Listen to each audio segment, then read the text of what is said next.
7. Malign Cards. As explained in previous videos, when opening a door or window, a card is drawn from the malign deck for each room in the area. Maligns can only spawn inside the cabins, not outside. If this card is drawn, it indicates placing a zombie. If this card is drawn, it indicates placing a Xanta.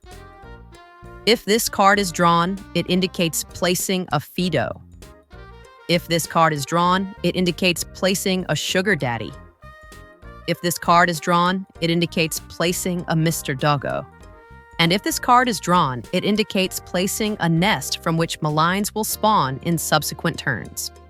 The room from which the card is being drawn must always be indicated before drawing a card from the deck, to avoid arranging the spawned maligns to suit any player. The procedure is as follows. For example, if the player manages to open this door, they begin with the room closest to the one furthest from the player whose turn it is.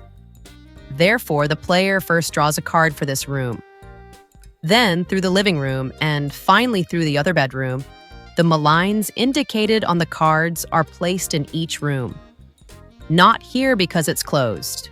Regarding the nests, they are only activated at the end of the round, that is, each player's turn. A Maligns card is taken for each existing nest, and the corresponding figure is placed in that nest. For example, here there's a nest, so a Maligns card is taken for this nest to make a malign appear in this room. Remember, this is not at the end of a player's turn, but at the end of the round. If there are 2 nests on the board, then 2 cards are taken, also indicating which nest the card is taken from before taking it. And likewise, starting from the nest closest to the nest farthest from the nearest player. There can only be 1 nest per space. If, for example, another nest appears on the card, the nest will be placed in an adjacent space. If another nest card is drawn again for this nest, it is placed in the other adjacent space, and so on. To establish the nest placement order, the first step is to consider an adjacent square with free access, that is, one marked with a green letter, ARI. If there are no more freely accessible squares available, then an adjacent square inside the cabins is considered, either on the same board or on an adjacent one. If there are no more available squares, then the nest is placed on the closest available square, regardless of whether it is on the outside.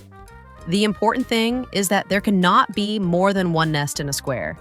A large room like the bar has 3 squares and is a single room, so it can have multiple nests but in different squares. The idea is that nests should not be together on the same square, even if they are in the same room. If there are no more nests physically available and another nest card is drawn from the deck, nothing will happen, since there are no more nests physically available to place them. In the case of maligns, if a malign figure is no longer physically available because they're all on the board, and another card of that malign is drawn, all maligns of that type on the board are automatically moved. For example, if it's a zombie, all zombies will move, in this case just 1 move. If it's a Xana, all Xanas will move equally with a single action, since that's their movement allowance. If it's a Fido, then all Fidos on the board will move, but with 2 actions because that's their movement allowance. And so on. If it's a Sugar Daddy, all Sugar Daddies will move with 2 actions. And if it's a Mr. Doggo, all Mr. Doggos on the board will move with 3 actions each. Remember, this only applies if there are no more figures physically available to place on the board. If the deck of cards runs out, the cards are shuffled and the deck is replaced so that more cards can be drawn. Each time the Maligns deck runs out, the cards must be shuffled and reused. The same applies to the red contingency deck if it runs out. All Maligns will appear in the corresponding room when a door is opened, except for Mr. Doggo and the Sugar Daddy. When the card indicates the appearance of one of these 2 maligns, they will be placed on the board where the cells are located, regardless of the room where the card corresponds. It can be in any cell space, the player decides, but there cannot be 2 of this type of maligns in a single cell. For example, assuming the player opens this door and takes a card for this room, but the card indicates a Sugar Daddy, then the figure is placed in any of these cell spaces. Then a card is drawn for the room and a Mr. Doggo appears.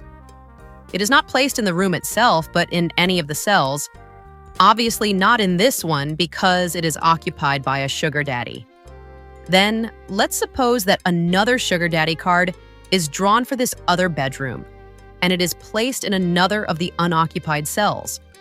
In short, the sugar daddies and Mr. Doggos will appear in the cells when their cards appear, while the rest of the maligns and nests will appear in the rooms being explored. Now, if the cells are closed, the sugar daddies and Mr. Doggos will not be able to leave until one of the doors is opened in the following turns.